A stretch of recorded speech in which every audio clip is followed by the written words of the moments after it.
So, Annie, what's your full name? Annie Strack. Okay, Annie. And what do you do? I'm an artist. I specialize in maritime paintings and seascapes. An artist that specializes in maritime paintings and seascapes. That's great. And what medium, what kind of art do you do with seascapes? Mostly watercolors. I dabble in oils and acrylics a little bit and mixed media, but mostly watercolors. Wow. And you said you just came up here from Louisiana, huh? Yes. Yeah. And how did you like Louisiana? Oh, I loved it. We've been maybe moved 7 times, I think. Oh, really? So we've lived all over the U.S., and we lived overseas for a while, but Louisiana, New Orleans is my favorite. I think it's like going to another country, New Orleans, and it's just wonderful. The people, you see the faces are just so different than you see anywhere else in the country. Yeah, I think it's a special place. How's it coming back? I think pretty good. I think we're doing very well down there. Everyone's rebuilding. The economy is bouncing back, I think, better than the rest of the country. Really? Yeah, we're all in the pits everywhere. It's still bad in Louisiana, but it's bouncing back really fast and strong. Now, you got a government financing for doing something. Explain to us what you got. I got a grant from the Louisiana Cultural Economy Foundation, and it's specifically for cultural providers, nonprofits, businesses, and individuals who work in the cultural industry, whether they be artists or musicians or performers, and it's for economic development. So my grant my grant was for as an individual artist to expand my business. So you got a grant to expand your business because you were in the cultural-related industry. So you could have been an individual artist or a business, like maybe a gift shop or an art gallery. Pardon me? Yeah, even for-profit businesses can apply for these grants. I see. Wow. And what did you do with the grant? I mean, what was it for? Like, what was your? Why did they give you the money besides just being a great lady? Huh? Well, actually, there are grants that are available just because you're awesome. I never got one of those grants. I see. Apparently, I'm not awesome enough. Right. But my grant was a project grant, which most grants are. They're for specific projects. And my project was to create a video, an instructional video, and my video was how to paint seascapes. Wow. And this video was something that I could then sell. It's something that I put on television, on public access TV, and it helps me. It provides income. Selling the video provides income, but it also provides a product that other artists that are emerging can learn from. So it was educational, but also an economic grant. Right. So you got, putting on your business hat, you got money to develop a new product to sell, right? So if that was your business side, but now your artist side is with the product, right? So, and the product was an instructional video on how to paint landscapes and seascapes? Yes. Wow, that's terrific. How long is the video? 55 minutes. 55 minutes. Well, how do people find that? I mean, if we get people excited about that video, where do we find that? Actually, you can order it on my website. And what's that? AnnieStrackArt.com. There's a link at the top that says videos. Now take it to the ordering page to buy a video. The videos are $24.95. And how much again? $24.95. Wow, very reasonable. And you got money from the government, to produce that video. And how much was it? Can I ask? My grant was $2,500. Wow. Which is the maximum for an individual artist. Businesses and nonprofits could apply for up to $5,000. Wow. And that was enough to do one video. But the video provides income. So it's kind of a cyclic grant because this was the seed money that I needed to produce the first video to make that income stream. Right. Now I'm getting income from it, and I can go ahead and produce more videos. Exactly. And so it's a cyclic income, which when you're talking about an economic development grant, that's one of the things they look for. Yeah, I see. So it's really creating jobs is what this money is all about. Even though you're an artist, Right. That you're getting some seed money to increase your art business, let's say, and then possibly you grow it and you hire new people, right? Exactly. Yeah. Exactly. It's a seed money to start a cyclic income and to spread that money out. How complicated was the application? It was one of the easiest ones I've done. Really? Actually, this one. It's because I also write for nonprofits. I've written some other grants. Oh, I see. So for nonprofits, they're the complicated ones, right? Much more complicated. And you're dealing with other people when you're working with nonprofits because you have bookkeepers and accountants that you have to get information back from. But for an individual grant, it's much easier because you're not having to outsource all that. You have all the information at your fingertips. You have your own tax returns. You don't have to go dig them up from somebody else. I see.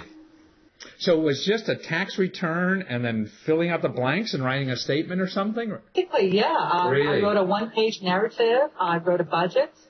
You have to outline how you will spend the money and be kind of specific. I'm going to spend this much on this part of the project and this much on this part of the project. So in other words, you went out and got the price estimates for what it cost maybe to hire a camera person and things like this? That's exactly what I did. I see, and then budget that out and say, well, see, this costs like $22.50 or whatever, and because you just went out and priced these things like a normal person would do if they fix up their kitchen, huh? Exactly. I just got estimates. And the estimates were very vague. I didn't even have a written estimate. I just got vague email estimates. Huh. And so they were off a little bit. They didn't actually match what I spent, but it's okay. That's expected. You write your final report on a grant. You actually submit your invoices and your canceled checks so that they can see what you did spend. Oh, so at the end of the project, that's what you did? You showed the canceled checks and the invoices to show them how you spent the money? Mm-hmm. Yeah. Sure. Well, that's reasonable. I mean, I'd probably want that if I gave my kid $2,500 to do something. I want to make sure he wasn't in Acapulco, I guess. Well, same thing. Yeah, they wanted to make sure I spent the money as I said I was going to. Yeah. Well, that's good. So, as a taxpayer, I'm appreciative, that they do that. And what do you think is the a lot of people fear dealing with the government at all, and it sounds like you've done this before and things like that. So in your experience, what do you think is like one of the biggest misconceptions that people have about dealing with government money? I think people think it's a lot more work than it really is. It's a lot easier than people think. I believe, but I get biased, and I hate to say it. But then again, even if it is difficult, who the heck else is going to give you that money? That's just it, yeah. And you might get rejected every now and then, but when you do get the money, it makes it so worthwhile. And especially in projects like this where it produces a cyclic income, I would have made my video if I hadn't gotten the grant. Right. But getting the grant freed up my profits to spend them somewhere else. Right. Well, that's great. And also, I think what it is, to me, it's nice to get that affirmation or the affirmation or whatever that word is. Somebody thinks you're worth investing in. Absolutely. Yeah. Yeah. And that's all we do. Particularly as an artist, you must, it's tough. Life is tough out there. We get beat up every day, so it's nice to get positive feedback. Yeah, I'm very good at accepting rejection. I get it all the time. Oh, really? I got some ex-wives too, but that's what life is. I wrote about 100 and some books, and only 10 have made anything, I got garage fulls. If you want to wallpaper your basement, let me know. I'll send you a couple thousand books that I never sold to something. But I think that's what life is about. It is failure and rejection, and that's what I appreciate artists. And you say you're an artist, but you're really an entrepreneur and part of economic development in our country, which I think is the growth area in our country, is the art we have. Because we no longer make stuff too well. But this right-brain stuff. Pardon me? Yeah. In Louisiana, where I got my grant, arts and culture in Louisiana is the biggest part of our economy. Oh, I see. Well, there it is. So the money that is spent by taxpayers to make my video goes back into the economy and taxes. Right. For every dollar that is spent in Louisiana, that the government spends on art and culture, they get a return of $8. Wow. So they give you $1 and you're bringing in $8 from the for the economy. Oh, yeah, that sounds work. The bank nowadays. Pardon me. And related items. Culture in Louisiana is the biggest industry. Mm-hmm. Have you checked out what's available in Pennsylvania yet? Not yet. I'm still very new here. I'm just getting settled in. Well, I know, from back when, University of Pennsylvania has a program just for women entrepreneurs there to help women entrepreneurs. So, if you're, and if you just call, the best place to find this kind of stuff is really your local library is probably good. But when in doubt, just call Harrisburg and call the state capital operator and tell them you're a new business in the state and looking for help. And they'll hook you up with somebody local and stuff like that to help you. And now Pennsylvania's pretty progressive in that stuff. Helping entrepreneurs, because it's one of those industrial states that it's over a little bit for most of it.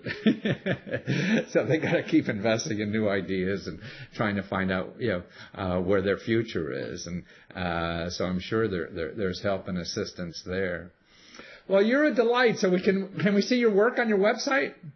Absolutely. Okay, so your work's on the website. .com.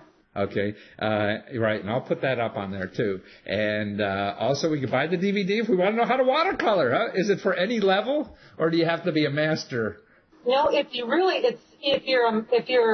advanced, you're going to learn new things. But if you're a beginner, you can easily follow along. Wow, that's terrific. And you're going after PBS too, huh? I am. I'm currently on 29 stations throughout the country on public access. Oh, wonderful! So you're they call that bicycling it around at stations. One station, another. Anyway, maybe that's an old term. 29 stations around the country. That's terrific. And I mean, that's the way. I mean, see, there's, everybody thinks you need a lot of money to do something, but look, you got your instructional video, and you found an outlet already to be on 29 stations around the country, and so you didn't have to spend $5 million for a Super Bowl ad. No, not at all. Actually, I've spent nothing on advertising at all. See, that's terrific. Isn't America terrific?